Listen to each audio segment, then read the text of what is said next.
우리 예수님이 지금 죽음을 눈앞에 놓고 계십니다. 예수님 또한 우리와 똑같은 육체를 가지시지 않았습니까?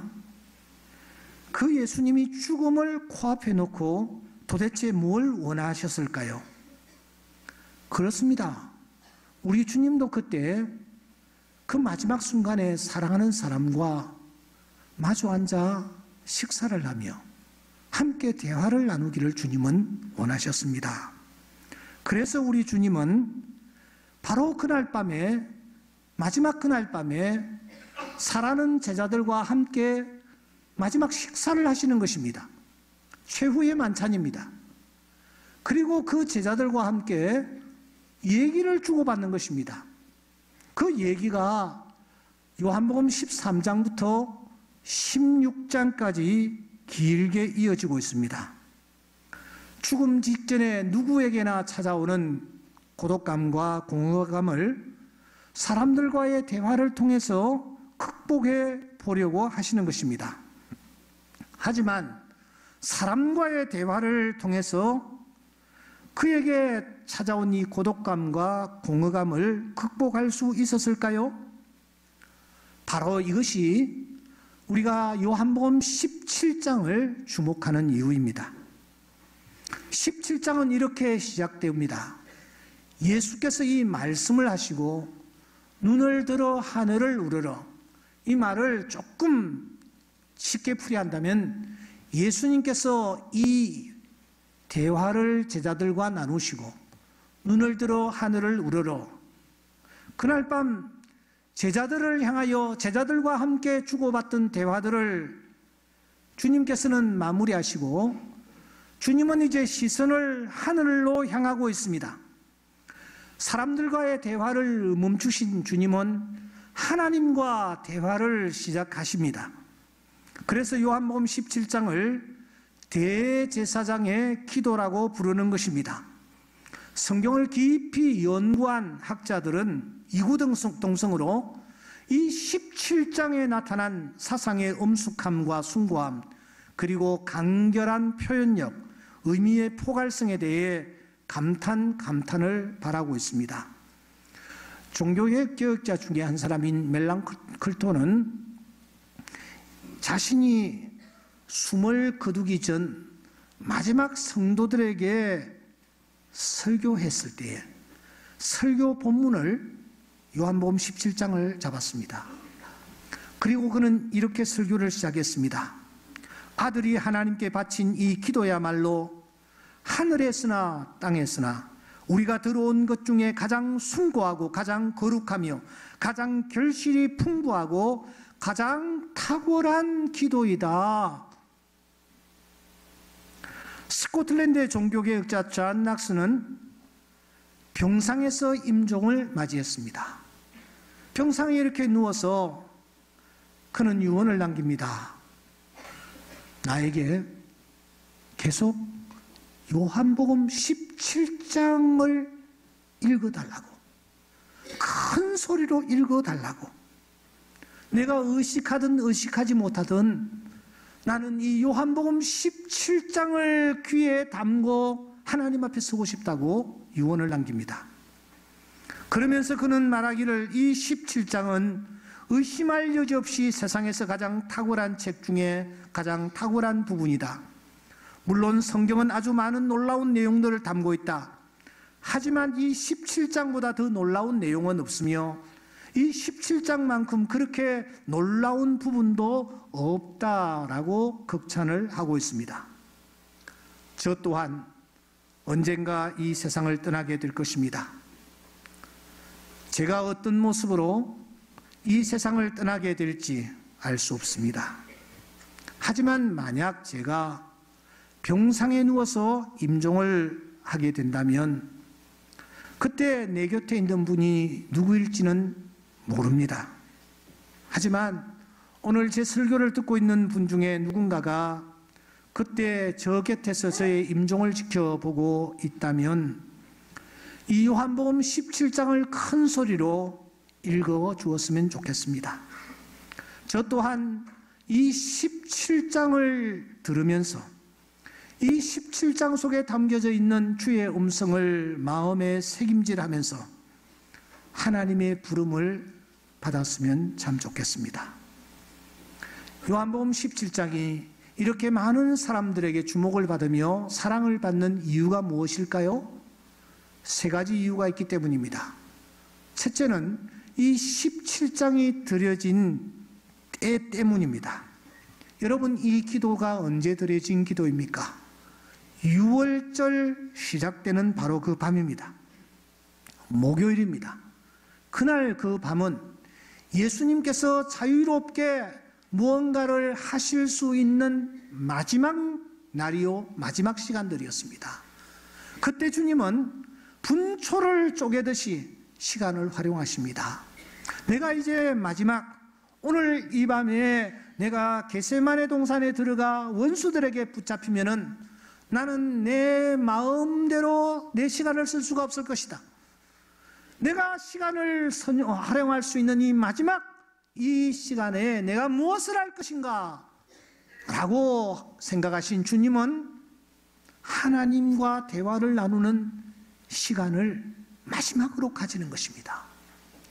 그렇기 때문에 이 17장의 기도는 매우 매우 중요한 것입니다.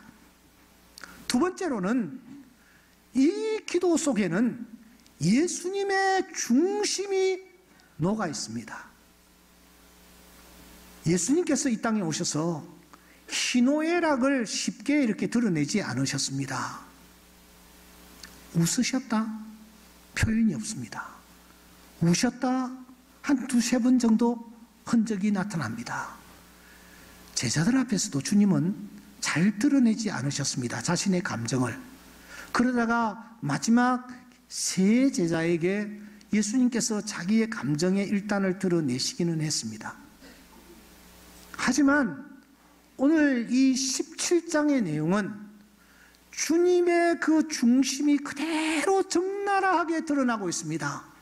주님이 어떤 감정을 가지셨으며 어떤 생각을 가지셨으며 어떤 마음을 가지셨는지를 우리가 읽을 수 있기 때문에 이 17장이 매우 매우 중요한 장이 되는 것입니다. 세 번째로 더 중요한 것은 이 17장은 기도라기보다는 이것은 직고라고 해야 더 정확하기 때문입니다. 직고가 무엇입니까? 직접 고하는 것입니다. 하나님 앞에 섰을 때에 우리 모두는 다 하나님의 심판대 앞에 설 것입니다. 그때 하나님은 야 성서가 너가 몇 날 며칠 어디에서 무엇을 했지? 라고 묻지 않습니다. 하나님 앞에 서는 순간 우리는 나도 모르게 내가 내 아내에게 숨기고 싶었던 그 부끄러운 일, 내가 내 자녀들에게 드러내고 싶지 아니했던, 그래서 꽁꽁 숨겼던 바로 그 일들을 우리는 다 직고하게 될 것입니다. 나도 모르게 다 들추어서 하나님 앞에 고해 바치는 것입니다. 예수님은 지금 하나님 앞에 섰습니다. 그리고 하나님 앞에 직고를 하고 계십니다. 나는 이렇게 살았습니다. 나는 이것을 목표로 하여 살았습니다. 내 가치관은 여기에 있습니다. 나는 이런 생각으로 살았습니다. 하고 주님께서 그대로 자신이 이 땅에 계시면서 살았던 삶을 그대로 보고하는 것입니다. 그 내용이 무엇입니까? 바로 7가지였습니다. 빛이신 예수님, 그 예수님이 성령이라는 프리즘을 통하여 이렇게 통과되었을 때에 우리는 7가지의 영롱한 색깔을 확인할 수 있었습니다. 그 첫째가 무엇이었습니까? Salvation, 구원이었습니다. 구원부터 서비스, 봉사까지 7가지로 우리는 요약할 수 있었습니다. 예수님께서는 이렇게 7가지를 목표로 하여 사셨습니다. 나는 구원을 위하여, 나는 알아가는 것을 위하여, 나는 신념을 위하여, 믿음을 위하여, 나는 헌신하며 충성하며, 나는 열정적으로, 나는 다른 사람들에게 긍휼과 자비를 베풀며 다른 사람을 섬기는 일을 위하여 내가 달려왔습니다 라고 주님께서 지금 직고를 하고 있기 때문에 주님 이 17장이 중요한 것입니다. 그렇다면 여기까지가 요한복음 17장의 개괄적인 접근이라고 우리는 볼 수가 있습니다. 그러니까 큰 산의 숲을 우리는 먼저 본 셈입니다. 숲을 보았으면 이제 그 숲 속으로 들어가야 합니다. 그리고 그 숲을 이루고 있는 나무 하나하나가 어떤 모양인지, 얼마나 큰지, 얼마나 나이를 먹었는지 우리는 나무 하나하나를 사사시 살펴야만 합니다. 여러분 17장을 한번 훑어보십시오. 나무를 살펴보십시오. 그래서 무엇이 보입니까? 우리는 군데군데에서 주님의 꿈, 간절한 소원을 발견할 수 있습니다. 이 주님의 꿈, 주님의 간절한 소원은 기도의 형식을 띠고 있습니다. 이를테면 하옵소서라는 형식 말입니다. 하옵소서, 하옵소서, 하옵소서. 이것은 아직 이루어지지 아니했다라는 뜻입니다. 주님은 7가지를 이루셨습니다. 그런데 아직 이루어지지 아니한 것이 있습니다. 그래서 이루어지기를 원합니다. 하옵소서라는 형식으로 군데군데 주님의 소원이, 주님의 꿈이 심겨져 있는 것을 우리가 확인할 수 있습니다. 그런데 사랑하는 여러분, 주님은 이제 하늘나라로 가셔야 합니다. 그렇다면 이 주님의 소원, 주님의 꿈은 누구를 통하여 이루어지기를 원하고 계시는가? 이 땅에 남아있는 오늘 우리를 통하여 이 주님의 꿈이, 주님의 이 간절한 꿈이 이루어지기를 원하고 계시는구나 하는 것을 우리가 확인할 수 있습니다. 주님은 당신의 꿈을 이 땅에 남겨놓고 가셨습니다. 주님은 당신의 그 꿈이 이 땅에 있는 오늘 우리를 통하여 이루어지기를 원하고 계십니다. 성경은 욥이라는 자에 대해서 이렇게 말하고 있습니다. 옛날에 욥이라는 자가 있었다. 이 사람은 온전하고 정직하여 하나님을 경외하며 악에서 떠났더라. 그는 이 땅에 존재했던 여러 사람들 가운데서 가장 완전한 데 이르는 자였습니다. 이걸 보지 못하는 거야. 그래서 하나님을 향하여 나아가 하나님 까닭없이 그가 하나님을 경외하겠습니까? 하면서 결국은 그를 넘어뜨렸습니다. 그래서 욥의 입에서 자기의 생일을 저주하는 말이 나오게 하고 하나님을 향하여 원망하는 말이 터져 나오도록 해버리는 것입니다. 예수님의 제자들도 그냥 두지 않았습니다. 서로 누가 높으냐 싸우게 만들더니 급기야는 수장이었던 베드로에게 다가가 베드로 안에 들어갔습니다. 예수님께서 돌이키시며 사탄아 내 뒤로 물러가라, 너는 나를 넘어지게 하는 자로다. 하나님께서 베드로를 향하여 이렇게 말씀하실 정도였습니다. 가룟 유다는 어땠습니까? 최후의 만찬장에서 떡을 받았습니다. 예수님으로부터 떡을 받았습니다. 그 순간 사탄이 그 안에 들어가 역사할 때 은 30에 예수를 팔아버리는 그런 우를 범하고 만 것입니다. 이렇게 사탄은 하나됨이 있는 곳에는 찾아갑니다. 그리고 각가지 방법을 이용합니다. 특별히 사람을 이용하여 공동체를 무너뜨리려고 하는 것입니다. 베드로를 이용했듯이 가룟 유다를 이용했듯이 말입니다. 그러면 완벽하신 예수님은 예외였을까요? 천만의 말씀입니다. 마태복음 4장에 보면 이 예수님에게 사탄이 접근을 합니다. 기도하는 현장에 사탄이 나타났습니다. 가장 경건했을 때에, 가장 영적으로 힘을 내고 있었을 바로 그때에 사탄은 그에게 찾아와 만일 하면서 예수님을 쓸어 넘어뜨리고 마는 것입니다. 이 사탄은 예수님이 누군지를 알고 있었습니다. 그런데 그 예수님조차도 넘어뜨리려고 접근한 것입니다. 왜 그렇습니까?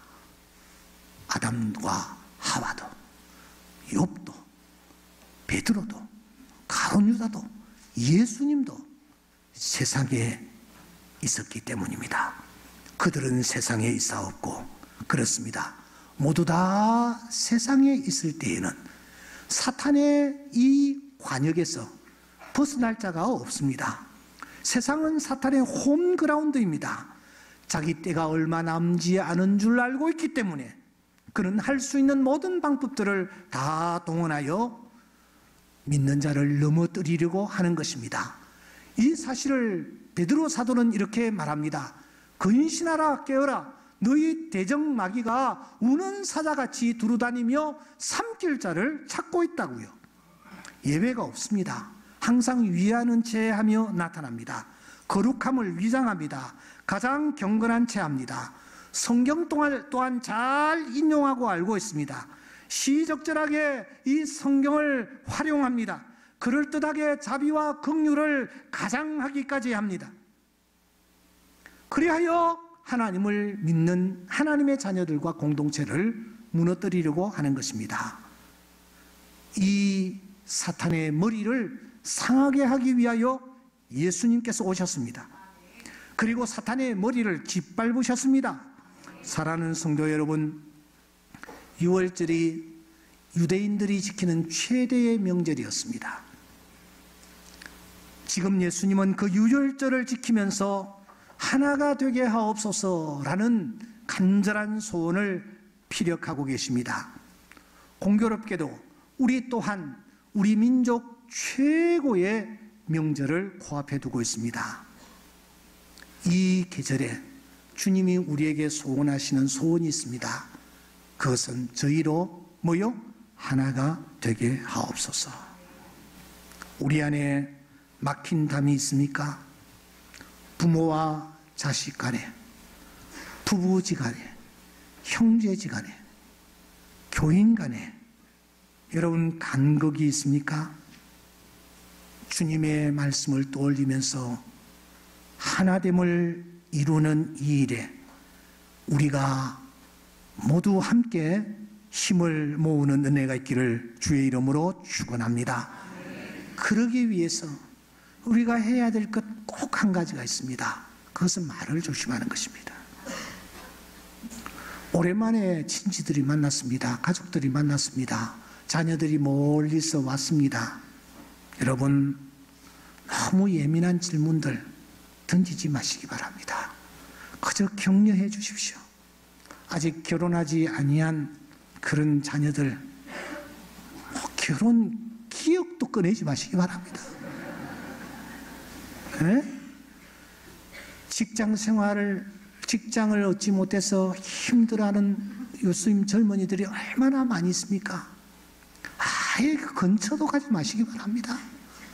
그저 와주고 얼굴 보여준 거 고맙다고, 바쁜데 이렇게 시간을 내었구나, 위해서 내가 기도하고 있다, 이렇게 따뜻한 말로 여러분 격려해 주십시오.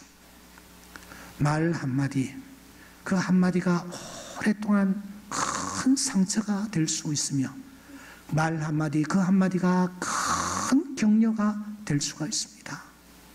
언젠가 제가 얘기했습니다마는, 제가 저 충정로에 있을 때 주일날 설교를 마치고 나왔는데 한 분이 저에게 다가와, 목사님 죄송합니다. 뭐가요? 목사님이 설교를 좀 많은 사람들이 들었으면 참 좋겠는데 우리 몇 사람만 들으니까 너무너무 미안합니다, 목사님 하면서 제 손을 꼭 잡는데, 그 표정과 그 눈빛이 너무너무 진지한 거예요. 저는 그때 그분이 던졌던 한마디를 지금도 잊을 수가 없어요. 오늘 나갈 때 여러분 저한테 좀 격려해 주시면 고맙겠습니다. 또 제가 하나 잊지를 못해요. 여러분, 연평도 사건 아십니까? 북한에서 이렇게 포를 던졌던 사건. 2010년 11월인가 그렇습니다. 그러니까 지금부터 한 10년 전 얘기니까 이제 얘기해도 되겠죠? 그때 저희 집 아들이 연평도에 투입이 됐습니다. 가면서 이놈이 배를 타고 가면서 문자를 넣었는데, 아버지, 어머니 사랑합니다. 안녕히 계십시오. 이렇게 문자를 넣은 거예요. 그러니까 이게 참 마음이 정말 짠하더라고요. 그래서 제가 그 주일날 제가 제 아들 얘기를 했어요. 그래서 내가 이런 문자를 받았는데 참 마음이 짠하더라. 그랬는데 제가 1층에 올라가서 제가 안내를 하잖아요. 하는데 아주 복잡했어요. 어떤 분이 저를 밀치듯이 싹 지나가요. 그래서 왜 저분이 인사도 안 하고 밀치듯이 지나갈까 하고 정신없이 이제 오는 분들에게 이렇게 손잡고 악수를 했는데, 한참 있다가 보니까 이 종이가 여기 딱 붙어 있는 거예요. 이렇게 딱 붙어 있어요. 이게 뭐지? 하고 이렇게 떼보니까 아들 이야기 제발 하지 마십시오. 이렇게 딱 붙여놔요. 제가 완전히 여러분 좋은 글씨 바로 그렇게 됐어요. 나는 모르는 거야. 모르는데 이걸 붙여놔놓고 나는 인사만 하고 있었어.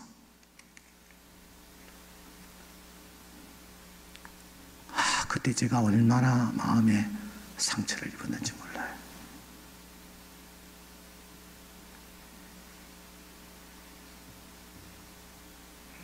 자신의 언어에 누군가가 찔릴까 배려하는 그런 자세.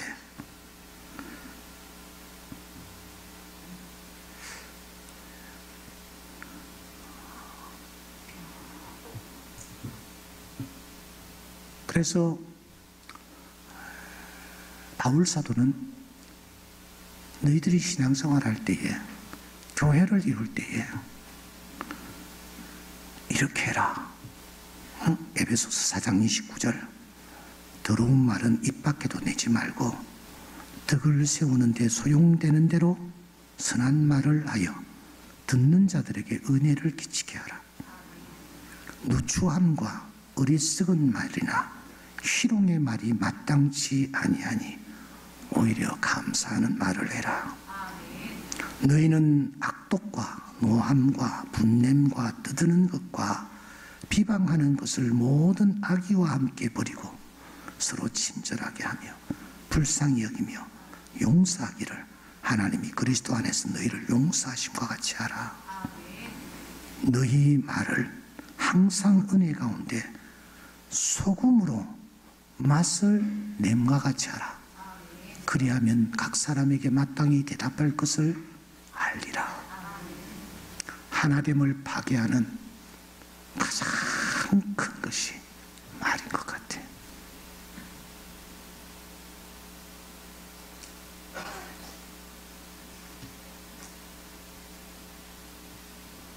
주님의 간절한 소원은 저희로 하나가 되게 하옵소서. 이것이 주님의 소원입니다. 이 소원을 이루어가는 금년 한 해가 될 수 있기를 주의 이름으로 축원합니다.